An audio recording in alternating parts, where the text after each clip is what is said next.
कांचना कादंबरी लिहिताना मी भारतभर फिरलो आणि जुने जे सर्कस मालक आहेत, सर्कस बाला आहेत, विदूषक असतील, कसरतपट्टू असतील, घोडेबाज असतील, या सर्वांना मी भेटलेलो आहे.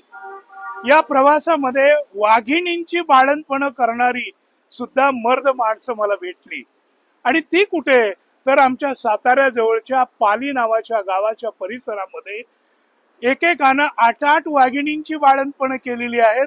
असे लोक आम्हाला भेटलेले आहेत. चला आपण जाऊया आणि त्यांची मुलाखत घेऊया. हे सगळे सातारा जिल्ह्यातील ग्रेट रॉयल सर्कस, नंतर काही जण GA सर्कस ऑफ बॉम्बे, अशा भारतातल्या मोठमोठ्या सर्कसीमध्ये खेळलेले हे सगळे आर्टिस्ट आहेत. कोणी ॲनिमल ट्रेनर आहेत, कोणी डॉग ट्रेनर आहेत, कोणी हॉर्स रायडर आहेत. ही सगळी मंडळी मूळची शेतकरी मंडळी आणि ती आज मला या ठिकाणी भेटायला आलेली आहे. माझी जी ग्रेट कांचना सर्कस नावाची कादंबरी आली ते त्याने ऐकलं आणि त्या संदर्भात ते मला भेटायला आलेले आहेत. हे पहा, ही सगळी बहादर माणसं आहेत, लढाऊ माणसं आहेत, मूळची शेतकरी, सह्याद्रीच्या कुशीतली, आणि जीवनामध्ये सर्कसीचाही योग त्यांच्या जीवनामध्ये आला आणि तिथे सुद्धा पूर्व आशियामध्ये आणि विविध देशामध्ये त्यांनी आपली कर्तबगारी दाखवली. किती वैभवाचा काळ होता, किती सुंदर दिवस होते ते सर्कसीचे. ज्या वेळेला हत्ती असा सर्कसीमध्ये यायचा, तो हत्ती म्हणजे आभाळातला चंद्र खाली उतरलेला आहे असं लहान मुलांना वाटायचं. एवढा आनंद. पण या तथाकथित प्राणी मात्रांनी हा आनंद घालवला आणि कुणाची तरी नजर लागली आणि मौर्य काळापासून जो हत्ती जना माणसामध्ये होता, जो ऋषीमुनींच्या बरोबर होता, जो मठात होता, जो गावात होता, लोक प्रेम करत होते, त्या सगळ्या चांगल्या प्राण्यांना प्राणी संवर्धनाच्या नावाखाली या प्राणी मित्रांनी समाजातून आता नष्ट केलेलं आहे. आणि त्यामुळं आपल्या मुलांना घोडा दाखवायचा झाला तरी 50-100 किलोमीटर गाडीनं प्रवास केला तरी आज साधा घोडा सुद्धा पाहायला मिळत नाही. हे या देशाचं दुर्दैव आहे. हा फोटो पहा, या सर्कस बाला ह्या कशा एका सायकलवर 3 जणी आणि तिसरी जी आहे ती तोंडामध्ये तार घेऊन उलटी. म्हणजे ही कसरतीसाठी किती मेहनत करावी लागायची. आणि ह्या आर्टिस्ट पैकी या मधल्या त्या शकुंतला ताई आहे.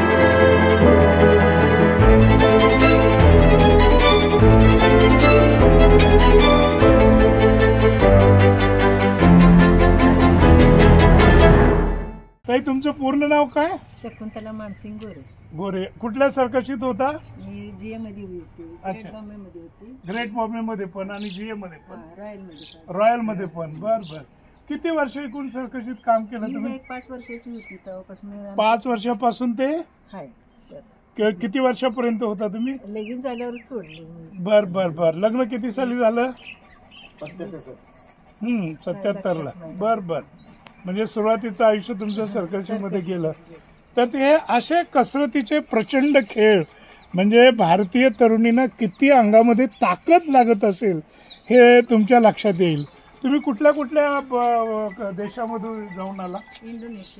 इंडोनेशिया, मलेशिया, सिंगापूरला. बरं, तिकडची काय एखादी आठवण? काय आठवण तिकडची सगळी भाषा वेगळी, त्यांची आमची भाषा वेगळी. बर बर. अशी मैत्रीण व्हायच्या. आपली चांगली माणसं तिकडची सगळी माणसं ही चांगली होती. मैत्री करायच्या, आपली गोष्टी व्हायची. लय चांगली माणसं होती. अशी प्रत्येक गावाला येणार जाणार घाट हो हो हो. ते दिवस आठवण येतात आता पूर्वीच्या सर्कसीची. काय आता. बरं, ज्या वेळेला एकदा काय झालेलं की इंडोनेशियामध्ये वालावलकरांचा एक हत्ती पिसाळलेला होता. त्यावेळेला त्यांनी स्वतःच्या लाडक्या हत्तीला गोळ्या घालून मारला. त्यावेळेला तुम्ही होता का? थोरल्या भावाने मारलं. थोरल्या भावाने वालावलकरनी स्वतःचा हत्ती मारला. तर वाचक हो, मी जी ग्रेट कांचना सर्कस कादंबरी लिहिली त्याच्यामध्ये सारंगदाजी आपला पिसाळलेला हत्ती हे जमखंडीच्या जत्रेमध्ये ठार मारतात असं मी लिहिलेलं आहे. तो प्रसंग मूलतः वालावलकरांच्या जीवनामध्ये घडलेला होता आणि त्या घटनेच्या साक्षीदार ह्या ताई आहेत आणि त्यांनी स्वतः पाहिलेलं आहे. बघितलं. पण ज्या वेळेला हत्ती मरण पावला स्वतःचा लाडका, त्यावेळेला मग वालावलकरांना काय वाटलं? वाईट वाटलं, ती रडायला लागली. बरोबर रडायला लागली. पण त्यांनी गेट तोडून सरी बाहेर जर गेला तर माणसाला मारेल म्हणून त्यांनी गोळ्या घातल्या. माणसं भरपूर होती ना म्हणून गोळ्या घातल्या. परत त्यांना लय वाईट वाटायला लागलं, कारण तो लहानपणापासून मोठा झाला होता सर्व ते हत्ती. त्यावेळेला ते मग वाईट वाटायला रडायला लागली सगळी. बरं, त्या हत्तीला ते रोज शिरा द्यायचे, शिरा स्वतःच्या हाताने भरून द्यायचे. तो किती किलो होता? असेल 7-8 किलो रोज. जवळजवळ 7-8 किलोचा रोज शिरा खायचा. आणि मला असं सांगण्यात आलं की ज्या वेळेला वालावलकर पुढं कुठं गेले आणि सर्कस कॅम्पच्या जवळ आले की तो हत्ती मोठ्याने ओरडायचा, चित्करायचा मालक आला म्हणून. म्हणजे मालकाचा त्याला वास लागायचा. तुम्ही कुठल्या सर्कशीत होता? Royal circus. रॉयल सर्कस मध्ये काय करायचं तुम्ही? वाघांना शिकवत होतो. लहान मुलं असली पिल्ले असल्यामुळे शिकवायची, वाघाचं ट्रेनिंग घ्यायचं. हो. आणि मौज चोकवा मध्ये गाडी चालवत होतो. अच्छा, म्हणजे तुमचं नाव काय? दिनकर सकाराम पन्हाळकर. दिनकर सकाराम पन्हाळकर. तुम्ही वाघाचे ट्रेनर होता? अच्छा. बरं, ते वाघ बाळंतीचा प्रसंग बघितलाय का तुम्ही? वाघीण कशी बाळंत होते? ते नाही पाहिले मी, पण त्याची पिलं पाहिलेत. पिलं पाहिली? ते काय रात्रीची होते, आपण काय म्हणजे पिलं तुम्ही लहानाची मोठी केली सगळी. हा, तुम्ही म्हणजे किती अशी वाघाची पिल्लं वाढवली? 12-13 पिल्ली वाढवली. 12-13 पिल्लं वाढवून तुम्ही मोठी करून ते नंबरला पुन्हा यायला लागले सगळे. अच्छा. बरं, या रॉयल सर्कस मध्ये किती वाघ होते? वाघ 9 होते आणि 17 सिंह होते. 17 सिंह होते आणि वाघ 9 होते. हो. हा सगळ्यांचा सांभाळ केला जायचा. वाघाला काय अन्न लागायचं? मटण लागायचं. मटण म्हणजे गाईचं मटण की आता सगळं मटण हे करून? 100 किलो दिली लागायचं. 100 किलो 9 वाघांना लागायचं. वाघ आणि शिव सगळे, वाघ आणि शिवला मिळून 100 किलो दिवसाला 100 किलो मटण लागायचं. आणि मला वाटतं 20-25 लिटर तर दूध लागायचं. 20-25 लिटर दूध. हो. बर. आणखी काय सांगता येईल तुम्हाला वाघाची आठवण? त्यामध्ये एखाद्या वाघानं काही कधी अटॅक वगैरे केलं होतं की? काय ते फाडलं होतं मला. होय का? ते वाघानं चेक केलं होतं. ज्यावेळेला आपण हे खेळत होतो आपण सुरत खेळत्या वेळेस रिंग मास्टरनी मी त्यांना पहिलेच सांगितलं होतं की जनावर हात गरम आहे. रिंग मास्टर नाही म्हणजे एकदम हीट मध्ये होता. वाघ एकदम हीटवर होता. त्यांना सांगितलं त्याला सोडू नका, बाकीचे जनावर बाहेर काढू. तर आता रिंग मास्टर आपण तर हेल्पर ते ऐकला नाही, घेऊन आलो. आणि मी आतून बाहेर असतो तिकडून जनावर आले ते सरळ रिंग मास्टर मारलं, झेप मारलं, पंजा मारला. ते त्याचं सगळं हे दातामध्ये प्रिक गिरस आहे. ते वाघाच्या दाताचे गिरास असतात, ते लवकर सुटत नाहीत. मग मी तो आतून येऊन पुन्हा त्यांच्याकडून पाईप घेऊन त्या नागपुडीवर मारल्यानंतर तिथे ब्रेक सुटला. त्यानंतर रिंग मास्टर त्या साईडला, मी ह्या साईडला झालो. अच्छा, तेव्हा रिंग मास्टर सुटला. हो, लय म्हणजे खतरनाक. इतकं पब्लिक होतं पण सुस्त ओरडत होतं. बरोबर काय करणार आहे माणूस? का तर हा खतरनाक वाघ होता. दात असे अडकले म्हणजे पूर्ण हेच फाडलंच होतं पूर्णपणे. हे समाधान जयवंत माने हे मगापासून आमच्या सर्कशीच्या मुलाखती चाललेले आहेत, ते पाहतायत. तुमचं वय किती?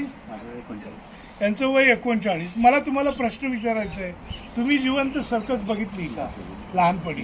म्हणजे बघा, हे प्रतिनिधी आहेत त्या पिढीचे की दुर्दैवानं या पिढीला ती सुंदर सर्कस पाहायला मिळाली नाही, सर्कशीचं युग पाहायला मिळालं नाही. आणि त्यामुळे हे या ठिकाणी आले होते आणि वाघा शिवाशी खेळणारी ही माणसं त्यांनी बघितली आणि त्यामुळे हे भारावून गेले आणि हे स्वतः व्हिडिओ शूटिंग करायला लागले. म्हणजे यांच्या मनामध्ये इच्छा काय आहे की तो काळ आम्हाला पाहायला मिळाला पाहिजे. कुठे लागणार लाकडी त्यांच्या फळ्या वगैरे काय किरकोळ लाकडी कामाची काय मोठं झालं तर पुढल्या आता हिचे काम झालं की पुढल्या काम जायचं आम्ही ग्राउंड वगैरे सगळं. म्हणजे हे बघा की सर्कसीमध्ये फक्त स्टेजवर खेळणारे आर्टिस्ट महत्वाचे नसतात, तर सर्कसीचा तंबू लावणारे, या गावावरून त्या गावाला जाणारे, त्याला तुमच्या भाषेत जंप, सर्कसीनं त्या गावात जंप घेतला, त्या गावात जंप घेतला. म्हणजे सर्कस इथून जाण्याआधी नव्या गावामध्ये नवे तंबू उभारणं, तर मेनली हे कार्पेंटरीचं काम करत होते आणि फळ्या असतील किंवा इतर टेक्निकल काम. काय नाव आपलं बाबा? बादशाह अमीन शेख. बादशाह अमीन शेख. अमीन शेख. तुमचं गाव पाली. पालीचे हे राहणारे. आणि किती सर्कसीस मध्ये काम केलं तुम्ही? किती वर्ष काम केलं? तरी एक 10-15 वर्ष होतं. एक 15 वर्ष त्यांनी रॉयल सर्कसीमध्ये ऍज अ कार्पेंटर काम केलेलं आहे. सर्जेराव धोंडी पप्पा वाघ. अच्छा, तुम्ही वाघाचे ट्रेनर होता.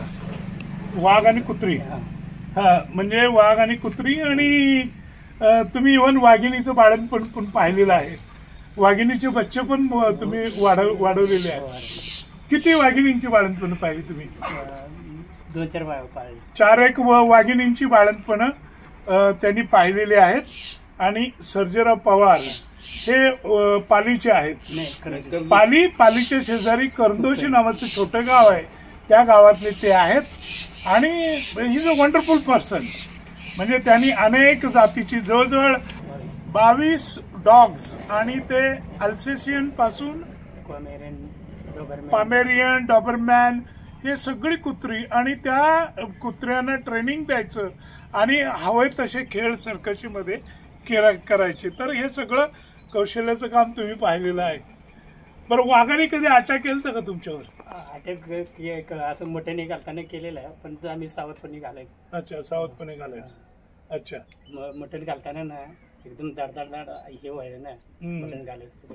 बटन घालताना वाघ पण तुम्हाला लळा लावायचे ना? इतर प्रत्येक वेळेला काय अटॅक करायचे नाही, जीभ बीप लावायचे, अंगाला लळा लावायचे. काय त्यातली एखादी आठवण? आठवण काय आता एवढी काय. अच्छा अच्छा. मग तुम्ही कुठल्या कुठल्या देशात खेळलात? मलेशियामध्ये, सिंगापूर आणि इंडोनेशिया. आणि भारतामध्ये कुठे कुठे खेळ झाले? भारतामध्ये गोवा, मद्रास, आपलं महाराष्ट्र, सौराष्ट्र, गुजरात. किती साली सर्कस सोडली तुम्ही? मला शिक्षण नसल्यामुळे एवढं काही आठवत. साधारणतः 90 मध्ये असेल. हे किसन जगन्नाथ पनाळकर पुन्हा करंदुसीचे. किती वर्ष होता सर्कस? 10 वर्ष होतो. 10 वर्ष होता. कुठल्या कुठल्या सर्कसची? The great royal circus only. मी पब्लिसिटी इन्चार्ज होतो. समजा 7 सर्कस चालू हो, आहे, माहिती आहे. तर पुढे जाऊन पोस्टिंग करणे किंवा सर्कस सुरू झाली किंवा आलाच नाही. आम्ही फार गुजरात, सौराष्ट्र, फार बाहेर देशात एक वस्तू घेतो. बाकीकडे सगळं म्हणजे इंडिया सगळी केली. सिनेमा तुम्ही पाहिला असेल मेरा नाम जोकर. पण मेरा नाम जोकरच्या पुढं यांची जिंदगी असते. आणि जीना यहा मरना यहा इसके शिवा जाना का असं म्हटलं जातं. बाबा, तुमचं नाव काय? मानसिंग दत्तू गोरे. मानसिंग दत्तू गोरे यांचं नाव करंदोशीच ना? हे पालीचे मानसिंग दत्तू गोरे. आणि हे स्वतः क्लाउन होते, म्हणजे विदूषक होते सर्कसीमध्ये. हे आता आपल्याला पटणार नाही. हा जरा फोटो जवळून बघ बरं. हा त्यांच्या जवानीतला हा सर्कशीमधला फोटो. विदूषक म्हणून त्यांनी काम केलेलं. तुम्ही कुठल्या कुठल्या सर्कशीत? मी सुरुवातीला great royal circus. Great royal circus. 10 वर्ष झाले. कुठल्या? Great royal circus. Great royal circus. बरं. नंतर इंडियाला आल्यानंतर great Bombay circus. Great Bombay circus. New grand circus. New grand circus. Grand circus. Great golden circus. Golden circus. Great Prabhat circus. Prabhat पाटलांची नाही, तर ग्रेट प्रभात सर्कस हे केरळवाल्याची. केरळवाल्याची. अच्छा. ते भीमरावने आम्हाला ठेवलं नाही पाटला. अच्छा, भीमराव पाटलाच्या सर्कस मध्ये. रॉयल मधनं मी आलो होतो ना. मग रॉयलचं त्यांचं ती दोस्ती होती, त्यामुळे रॉयल मधल्या माणसाला ते ठेवत नाही, कुठल्या माणसाला रॉयलवाला ठेवत नव्हता असं. अच्छा अच्छा. तर तुम्ही विदूषकाचा रोल करत होता? फक्त तोच करत होता का? नाही, झोगऱ्याचं काम आहे. कुठला? अच्छा, झुल्यावरचं. झोगऱ्यावरचं. हा. तुमचं नाव हनुमंत जगन्नाथ पनाळकर. तुमचं गाव करंदोशी. कुठे? कुठल्या गावाजवळ? पालीजवळ.